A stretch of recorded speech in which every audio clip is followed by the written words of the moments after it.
Hello, শুনছো? বাজার থেকে কি কি নিয়ে আসবো? তুমি এই সবে বাজারে কেন? তোমার কি অফিসের ছুটি হয়ে গেছে?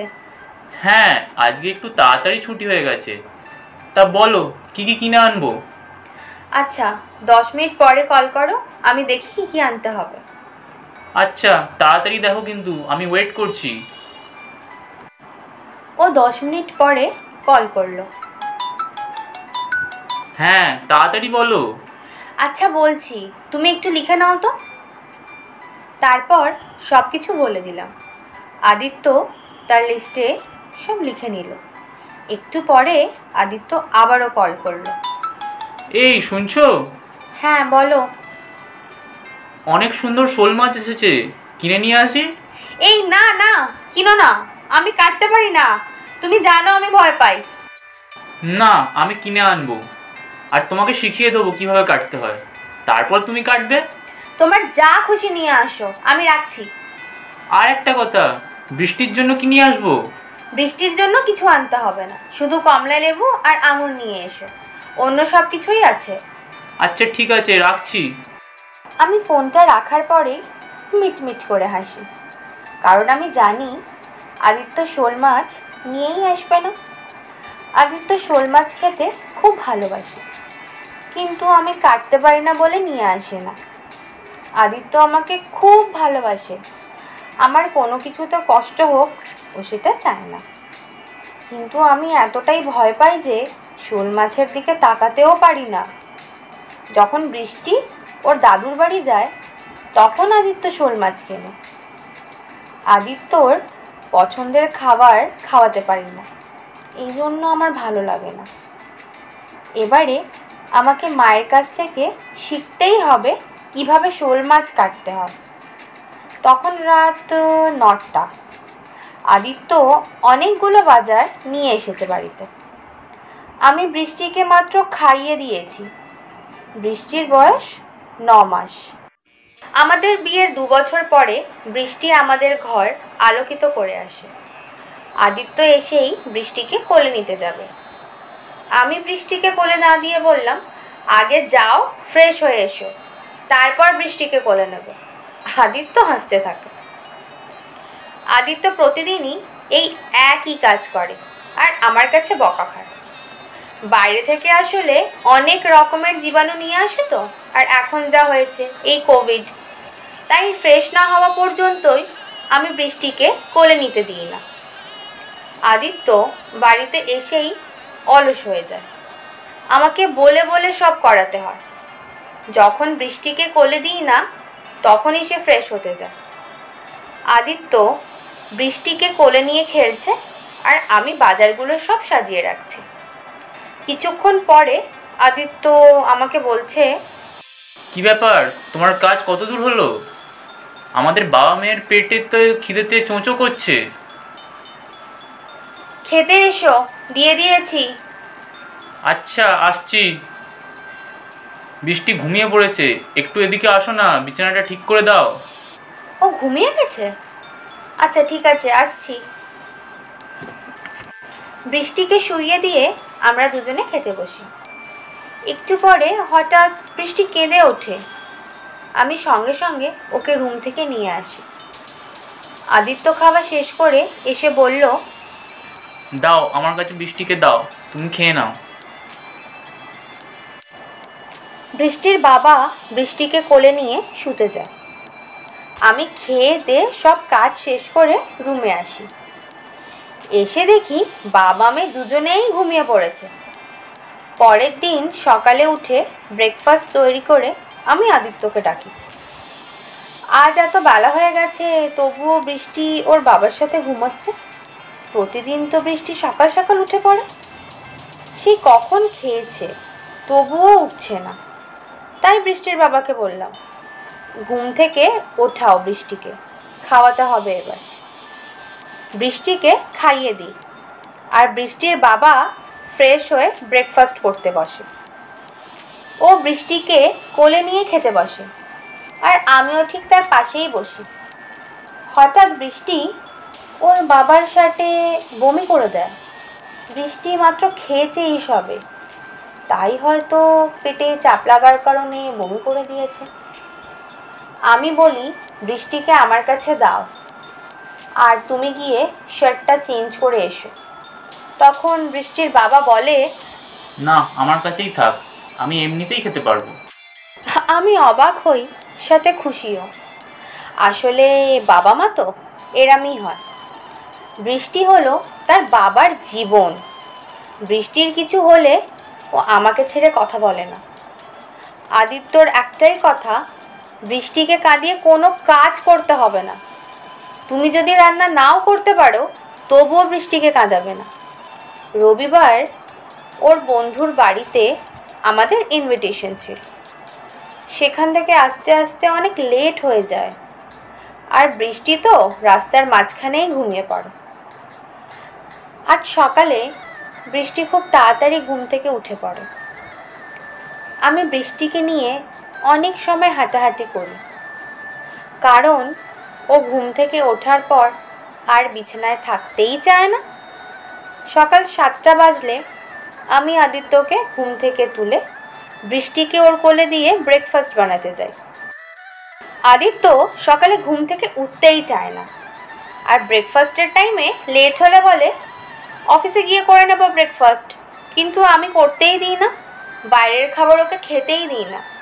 সকালে ঘুম থেকে উঠে বৃষ্টিকে কোলে নেয়, আর আমি ব্রেকফাস্ট তৈরি করে নিই। অফিসের মাঝে সময় পেলেই আদিত্য বৃষ্টির খোঁজ নেবেই নেবে। হ্যালো আদিত্য, শুনছো? হ্যাঁ, বলো। জানো, আজ বৃষ্টি প্রথমবার বাবা বলে ডেকেছে। তাই? আচ্ছা, বৃষ্টির কাছে একটু ফোনটা দাও, আমিও শুনবো।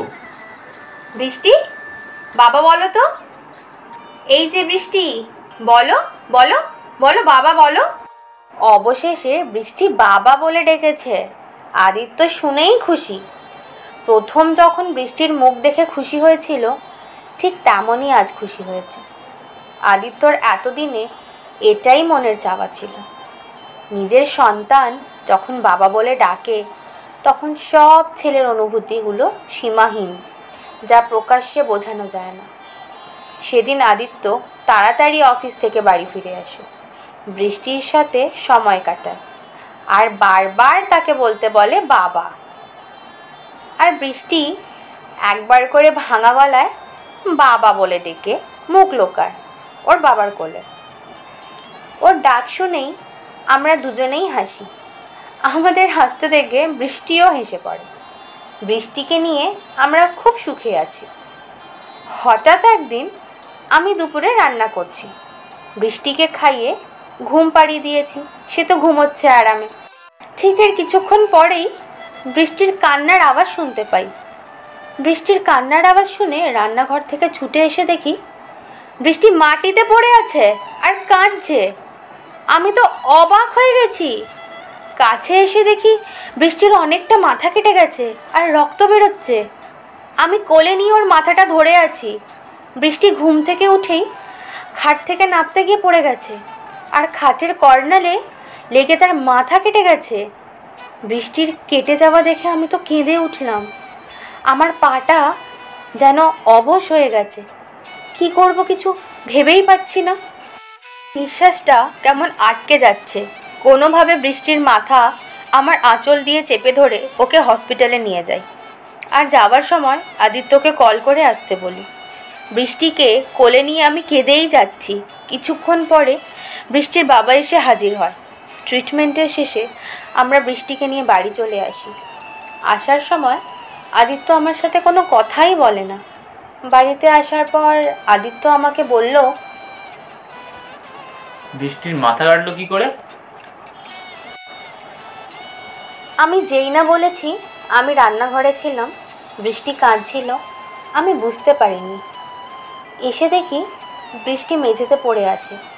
এই শুনে ও আমাকে ঠাস করে একটা থাপ্পড় মারলো আর বলল, তোমাকে না বলেছি বৃষ্টির কাছে সব সময় থাকবে, বৃষ্টিকে কাঁদিয়ে কোনো কিছুই করতে হবে না।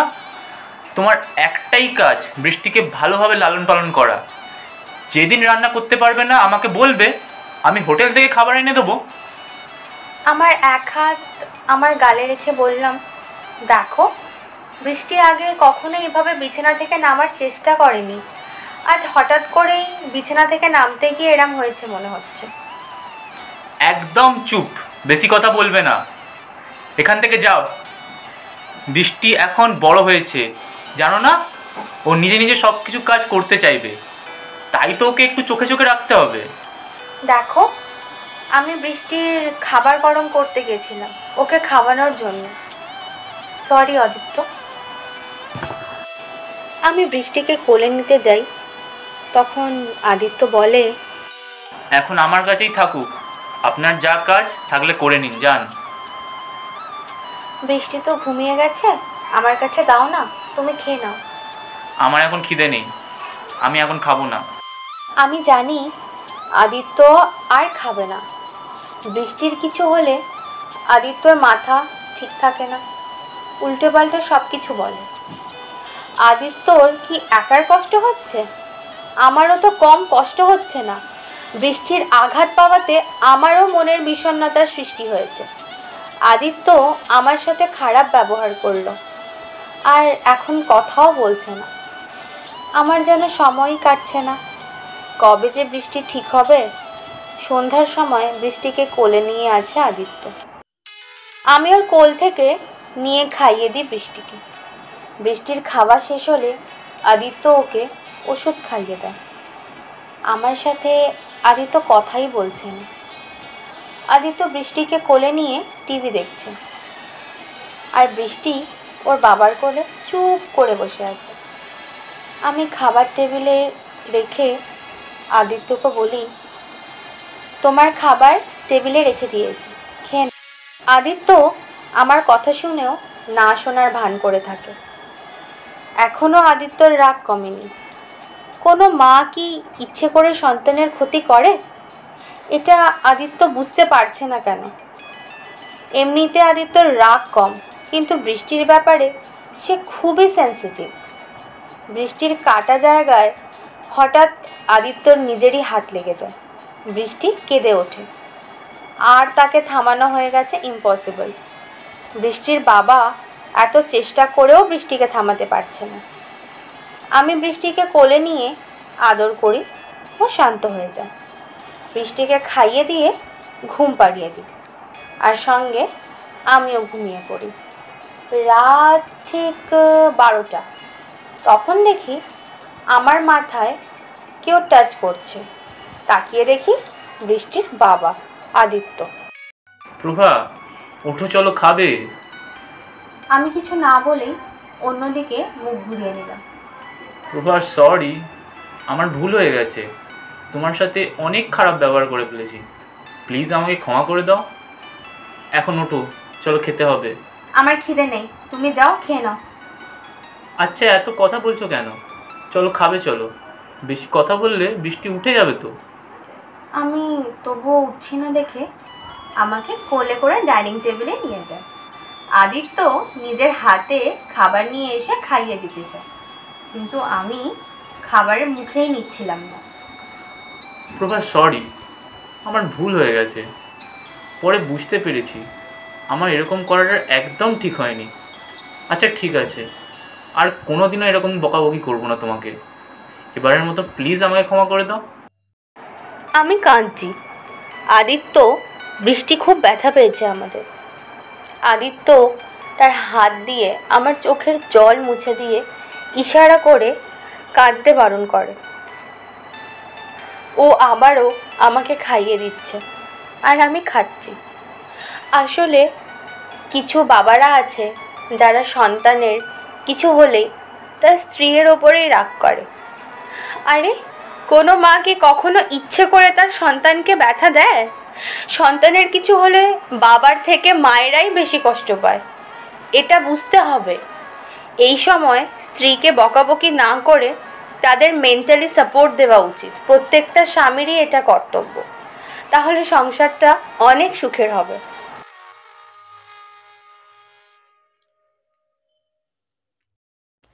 আমাদের আজকের গল্পটি ভালো লাগলে লাইক করে দিও, আর চ্যানেলটিকে সাবস্ক্রাইব করতে ভুলো না। সাবস্ক্রাইব বাটনের পাশে থাকা বেল আইকনটিতে ক্লিক করে রেখো। আমাদের পরবর্তী গল্পের নোটিফিকেশান সব থেকে আগে পাওয়ার জন্য।